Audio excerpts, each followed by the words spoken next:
Presto on the track.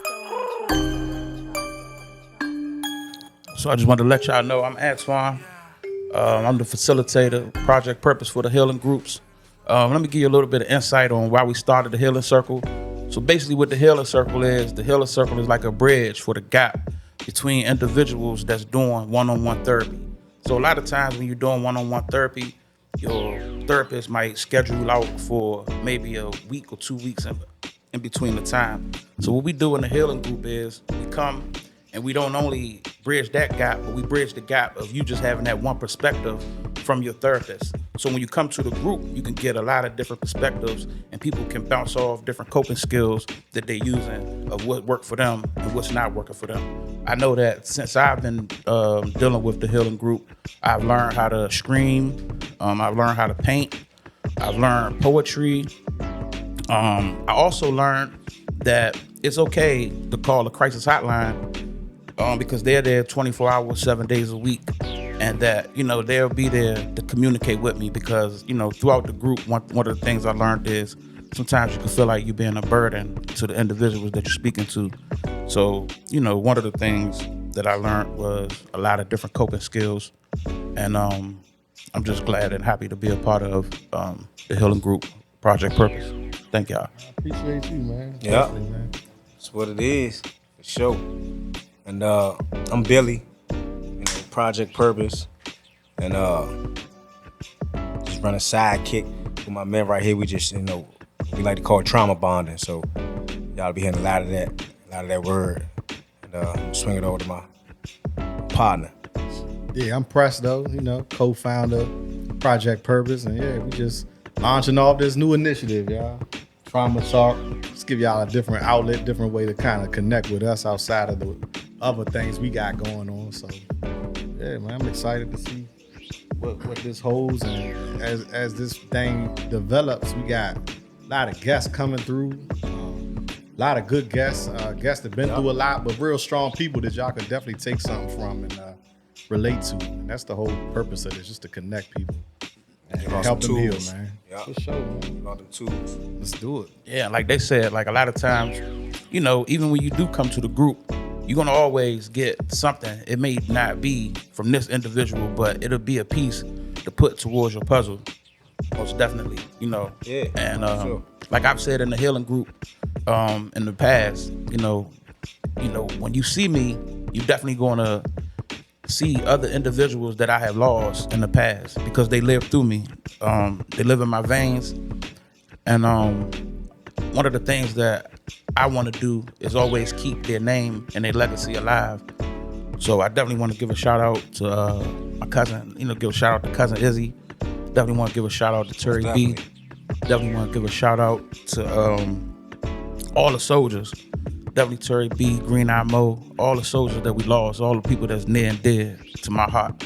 I miss y'all, and when y'all see me, you're gonna see them. And one of the ways that I cope is to come to the Healing Circle, and another way that I cope is I cry. So just being real and being honest with you, that's one of the things that I had to do because I tried to be cool, and I didn't know that emotions was as strong as they were, because I went to my homeboy funeral and I didn't cry, and to this day it feel like yesterday.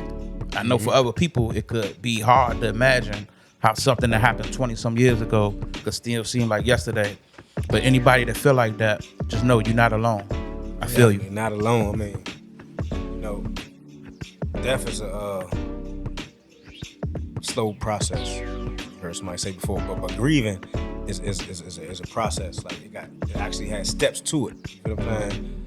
So even if we don't give it to you now, we somewhere along the line we'll be sure to come out with them steps. You know what I'm saying? Because I read it before somewhere that grieving is a process and it definitely has steps. And it's like if you get stuck, some people get stuck at certain steps in that process, and that's when they saying you in depression. You feel what I'm saying? Because you got stuck at a certain step, like it's supposed to be like, like go like this. You know what I'm saying? Some people get stuck right here, whether it's like the acceptance piece or whatever it is. Like some people can't accept. Exactly. 10 years later, they still can't accept. You know what I'm saying? And that's when they say they call that deep depression. So this is some of the reasons why we had these groups, and people can come share, talk, you know what I'm saying, feel a part of something, you know what I'm saying, connectedness and belonging. And a lot of us, like, I like what's being said, because the thing with us is we come from the same community, so we all feel it when something happens. We ain't above nobody, like, you know. Right. A lot of us do this, like I said, in memory of our people that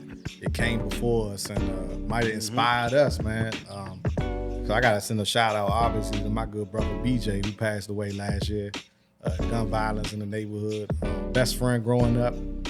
Really put the whole perspective, put everything in perspective to take care of your people and look out for one another. And you know, I lost both of my best friends I grew up with last year. Skino too. So in our 30s, we still go through it too, y'all. We humans too. So you know, we ain't always, you know, we're not invisible, and we feel y'all, and that's why we doing this, because I think the key word in community is definitely unity. And like the good council member Trayon White always say, nobody coming to save us but us. So we gotta take initiative. Yeah, and help each other, man. And that's all we doing. So, you know, I'm gonna ask y'all a question, man. Like, what are some ways that how do y'all cope with things that pop up on your lives that's traumatic? First I try to process it first. You know what I'm saying? First and foremost, if I'm going through a traumatic event, you know, at the time when you're going through it, you don't really feel like it's traumatic. You know what I'm saying? Like later on, you can I feel like it's like 2020, like hindsight, like you look back like, damn, that was some traumatic stuff that happened. You know what I'm saying? But when it's going on, it's like we probably can recognize it now because we've been through it so much. You know what I'm saying? Trauma after trauma after trauma. Yeah. But what I try to do first is now where I'm at with it is process what's actually happening. You know what I'm saying? Because once upon a time, trauma just used to I was just numb to it, make me numb. I go do whatever I do. Probably not the most positive things to, you know what I'm saying, get my mind off what's going on. But now it's like I try to process, you know, the experience, the traumatic experience, and I try to find ways to cope with that in a positive way. Like I keep myself busy a lot now. You know what I'm saying? Working. Sure. You know what I mean? Like that keep my mind like, you know, and not saying that it won't drift into like, you know, thinking about my cousin or, you know, my grandmother, grandfather, like different people that lost my life. You know what I'm saying? Friends along the way. But it's just like, as long as I'm busy, it's like they go in and go out. Like I say, I let them have their time, like whoever. Like when I think about it, I will sit and be like, dang, you know, but I also let it like flow like emotion. I let it come through, do what it's gonna do. Then I get back busy. You know what I mean? I'm busy or listening to music, working out. Like I go to the gym a lot. So yeah, for sure. There's a couple things, you know, that I do to, you know, try to get through a traumatic experience. And now, what are some things, Twan, you hear? Because, I mean, we all on the calls, and like I said, the guests are coming. There's going to be more episodes are coming. This is the pilot episode. But, Twan, what are some things you hear from the community, primarily in Anacostia, Berry Farms, the neighborhoods we really work throughout Southeast? What are some of the things you hear people are like using as coping mechanism, both good and bad? What are your recommendations based on what you know? I'm gonna tell you what I hear, and then I'll give you my recommendation. So, one of the things that I hear is that a lot of people self-medicate. So, you know, and I want people to know that self-medicating and doing things of that sort is not always a bad thing. When you self-medicating, it's not always a good thing. But knowing when you are going overboard and when you're doing things and having that understanding that, hey, this is not helping me, this is more hurting me more than it's really helping me. You know what I'm saying? So most people I talk to in the area, you know, they self-medicate, whether it's with alcohol, you know, whether it's with drugs, whatever their poison is, you know. And sometimes in life, you know, you have to meet a person exactly where they at, you know. So when a person is going through some things and they looking to go to alcohol or drugs, whatever it is, you can't always put that person down because they doing that type of things. You have to have that clear understanding and have not sympathy, but empathy.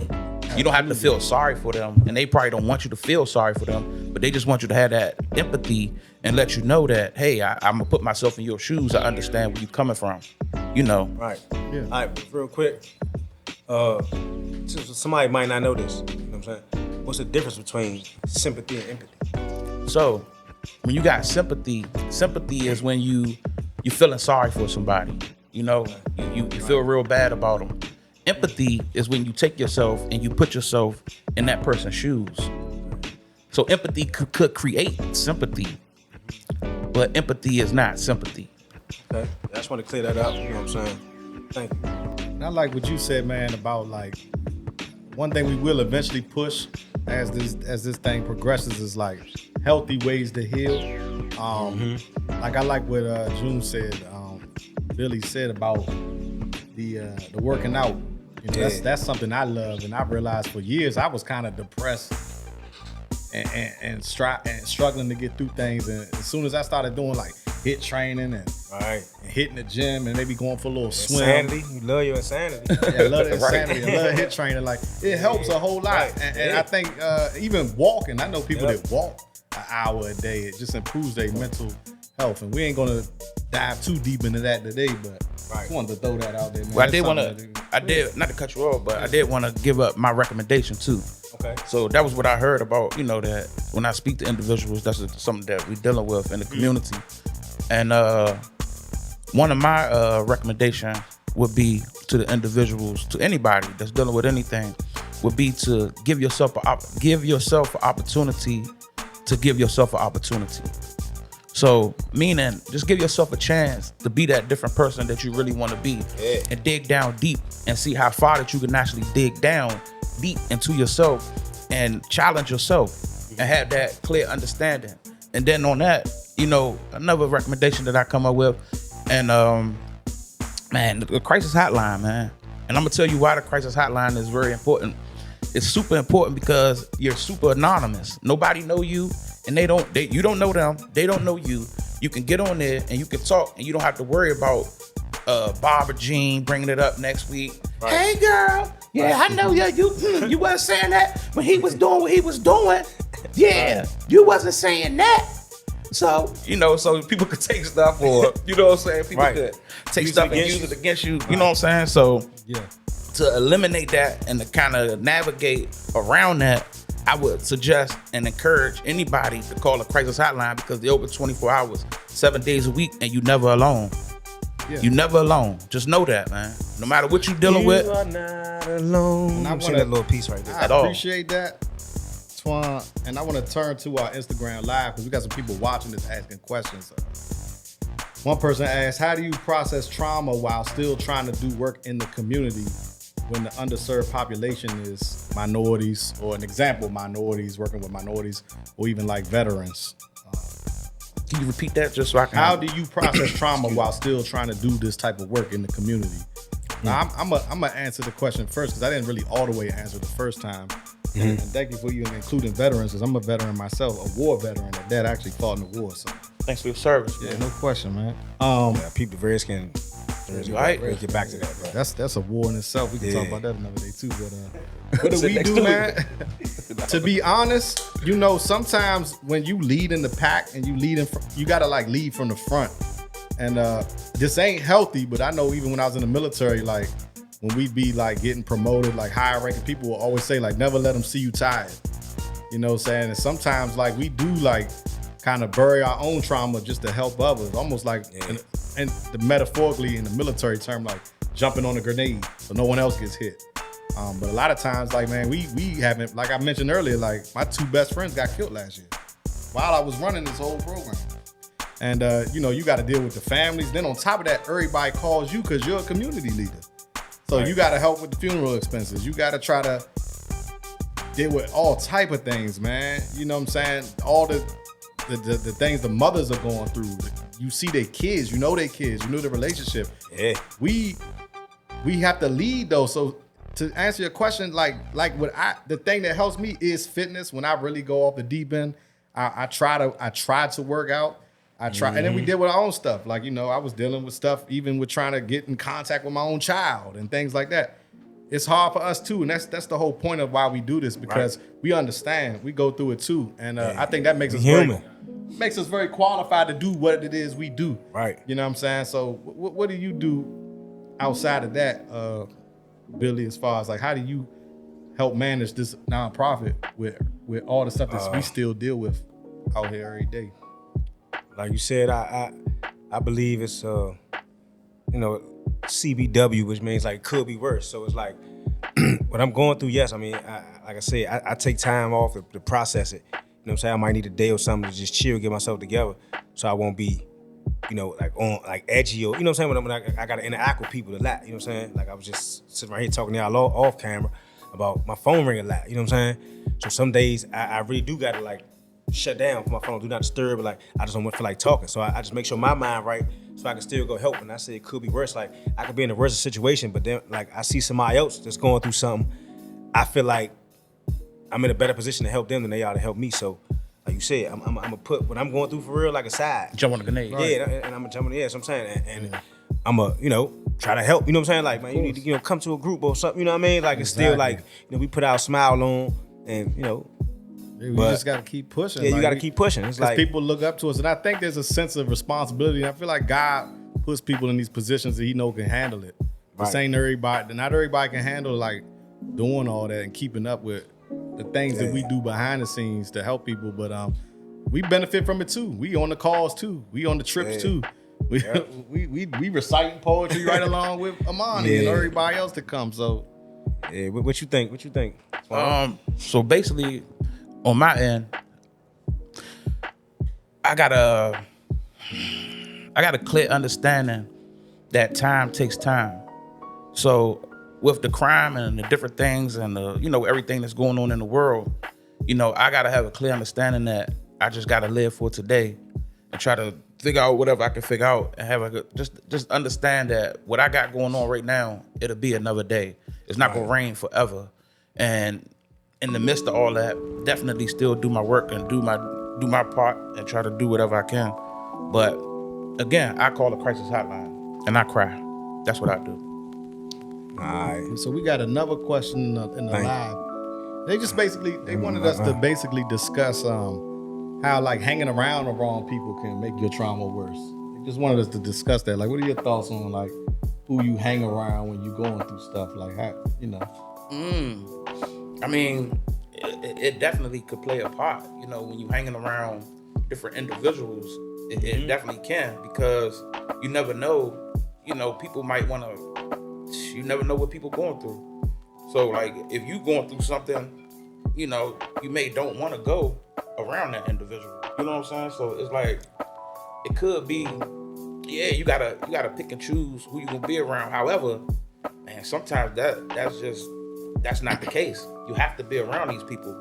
That's almost like when people tell people you gotta pick for change and the recovery, you have to change your people, person, places, and things. Absolutely. Well, that's true, but in reality, some people can't change their people, person, places, and things because of the homeless in the community and where they trying to place you at. If you don't, how can you change your people, person, places, and things, and you're gonna end up homeless? Like, how? Exactly. How can you say, okay, I can't go home, I can't do whatever I need to do? You know what I'm saying? I can't do that. I don't want to be around this when everybody in your household doing it, and if you don't go around them, you're gonna be homeless. So, I mean, I get it, but sometimes if you can change friends and you don't have to be around them, man, back up off them. And if they your friend, they gonna understand it. If they don't understand it, then they really ain't your friend. Friends don't always have to communicate with each other every single day to be them type of friends, because if you got a friend is gonna be there forever. And if a friend not gonna understand what you're going through, then he's not really your friend. Yeah. He or she. You dig? Yeah. I mean, I agree. I agree with the living situation. Some people can't change their living situations, but in addition to that, I also do see a lot of people that do have the ability to control to an extent who's in their circle and who they're around. And in order to grow, like I said, sometimes you gotta just be strong. Like, I know that sounds generic and basic, but like, you got to be bigger than what's pulling you down, because misery love company. And unfortunately, in a lot of the places we grow up in, like, there's a lot of trauma. There's a lot of despair. There's a lot of hurt people. Yeah. And there's a lot of lack of motivation. And in a sense, people love to support each other, and it's a beautiful thing. Those are the good things about neighborhoods like we come up in. There's a lot of support and love and great people. It's definitely a close-knit family feel. But I feel like you still have to understand when like enough is enough. Some people can handle certain things. Other people, they need to remove themselves from it. So work on it. You know, just like me, I probably wouldn't like with my friends, I probably wouldn't be a good person if you going through something to really hang around, because I'm gonna tell you the truth and you probably don't want to hear the truth. So I'm probably not a good person to really be around. And I understand that, hey, I'm there for you, but leave me, don't come around me, because I'm not going to tell you what you want to hear, because that's just not me. I'm not going to tell you, hey man, I'm gonna tell you the real. That's not working. This is a bad idea. Hey, this is not gonna go right for you. Right. Hey, you need to do this, and you can be like, well, I thought, nah, that's not what you need to do. That's not what you need to do. You need to do X, Y, Z. You need to do whoop, whoop, whoop, whoop. Anybody that know me, they know. If you going through that, don't ask me. I'm gonna give you the honest. I'm gonna give you the honest to God's Honesty truth. is the best policy, man. That's what they say. you right, man. Yeah. And sometimes I struggle even sometimes. Cause sometimes like I love a person almost too much to the point where like I don't want to discourage them any more than they already discouraged. Right. And sometimes we get discouraged being those guys. So when you lie to them, We don't lie to them, but you know, sometimes you'll tell somebody, look them in the eye. About and delivery. So, I mean, my fault. I ain't going to cut you off. Nah, you good. Yeah. Just talking. You might still go out and go against what you saying, and you watch him make it worse. Yeah. It gets frustrating, man. Especially like I said, when you in our positions. Especially when that, cause just say like I had a home girl, like, you know, she got on like K2 real hard. You know what I'm saying? Mm-hmm. But like when I was incarcerated and I come back, I had to see this. So Benzo, this is my home girl, like my real like homie, like, you know what I'm saying, almost like a sister, like, you know what I'm saying? I love Shorty. So it was like to see her like that, it's like, dang.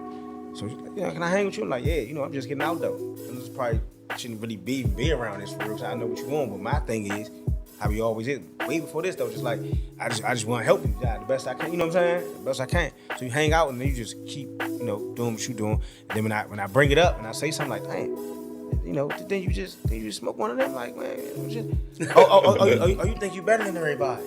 oh man, Oh, you don't use drugs, well, you think you better than everybody now. You know what I'm saying? You came home from jail, and I'm like, nah, they ain't like that. You wouldn't even be with me if I felt like that. I'm just saying, like, you know, put it down, you better than this. Like, and people didn't want to hear it. So now it's like, we beefing that, like, you don't want to be around me, like, man, I ain't trying to, just drop me off. Like, you know what I'm saying? Oh, you think you like that? You know what I'm saying? Like, I'm like, damn, Sam. I mean, so at the end of the day, you planted a seed. You planted a seed. At least they know after the smoke clear, and they come down. So let everybody know. One day you could be down, next day you could be up. See, because what you do today, it don't really dictate tomorrow. See, I could be a drug addict, smoke crack, shoot dope, do whatever I do today. But tomorrow I could change. Right. And I'm gonna remember how you treated me yesterday. Right. Yep. So don't, unless you really a friend, kick them while they down. Right. And then pick them up. Mm-hmm. Kick them, get your butt up. Come on. Yeah. Break them down and build them back up. Get up, man. Don't try that falling down the stairs stuff, man. Yeah. You conscious. Get your up. And then pick them up. Get your butt up. So we got about 5 more minutes, y'all. Because this is our first get together. It's going good, man. I'm having a good time just hearing different things. Like I said, even folks that's in leadership positions, we can always take some.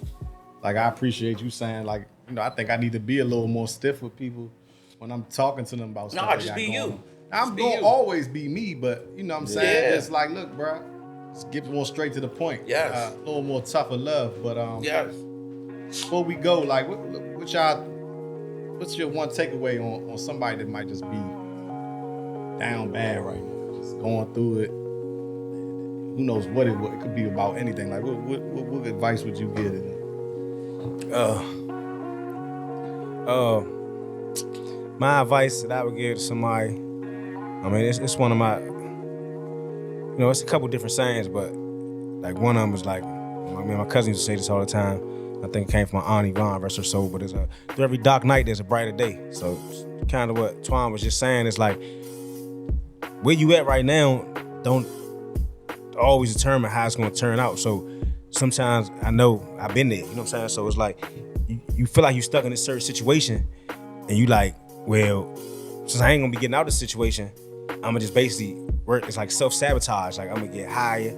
Well, I'm gonna tote my gun more. Like, I'm gonna shoot at whoever. Like, I got shot. So it's like, I'm not getting out of this. So don't, or I'm in jail now. I'm gonna make it worse. I'm gonna start using drugs I never used on the streets because I got 10 years to do. Or, you know what I'm saying? It's like, so stuff like that. It's like, don't think where you at right now, you know, can't change. Like if you put your mind to it, you can change that. Look at me, I'm a prime example. Look at my man right here, prime example. Presto, like, you know what I'm saying? Like, we ain't just saying this. So I would say, through every dark night, there's a brighter day. So wherever you at right now, you feel like you're in a dark place, try to get as much help as you can, or whatever, you know what I'm saying? Use your people, you know, your network, you know what I'm saying, your family, whatever, and try to pull yourself up out of there. And when people seeing you start trying to do the right thing, they will help you. Trust me. That's going to lead me to what mine is in closing. Yeah. Is my favorite phrase. I say this to everybody that's close to me. I always say, like, it ain't over till it's over. Like, right. if you woke up with breath in your lungs, you got a chance to do something different. You know what I'm saying? And if you're physically capable, you may not be all the way mentally capable, but you could take a step in the right direction every day, even if it's a small step. You know what I'm saying? Even if instead of it's, I don't know, you drank a whole fifth, you only drank half the bottle. Yeah. It's progress, exactly. You know what I'm saying? Yeah. Like, that's better than work in progress. You smoke 2 J's instead of 5 that day. Like, take a step. Like, I challenge everybody to just try to take a step in the right direction to maybe get rid of one of those things that may be holding you back. Right. And watch how things manifest from there. How about you, Tony? I definitely gonna say this, and I'm not saying this to be funny. I'm saying this because I really mean it, and I really live by this. I remember hearing this, but I didn't really hear it because of some different prejudices and biases that I held within myself that I don't hold anymore. But start with the man in the mirror and ask him to change his ways, because nobody's going to make this message any clearer. If you want to make anything better, start with yourself. Dig down deep.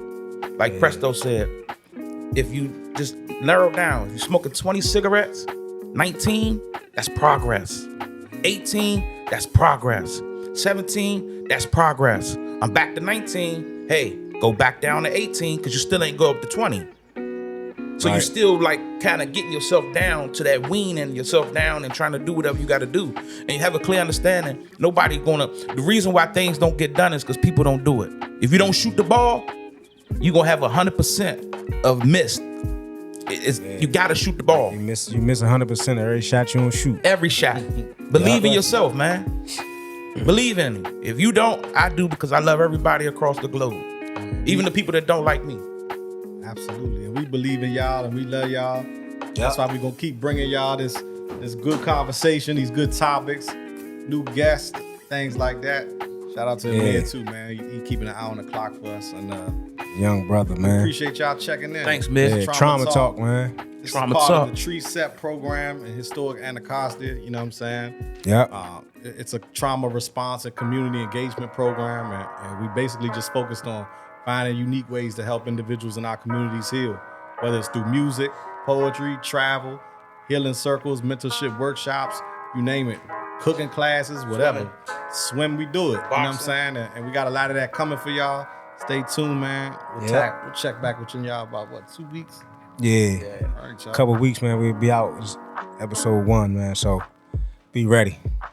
Yeah. Enjoy the rest of y'all day. Thank y'all. Billy. Again. We out, man. And, next time we come, we had them. We supposed to bring back the about grieving, the steps. We gonna come back with some steps. Steps of trauma. Yeah. Got y'all. Step 1, understanding though. Peace. Clear understanding. Peace in Southeast. Yeah. Presto on the track.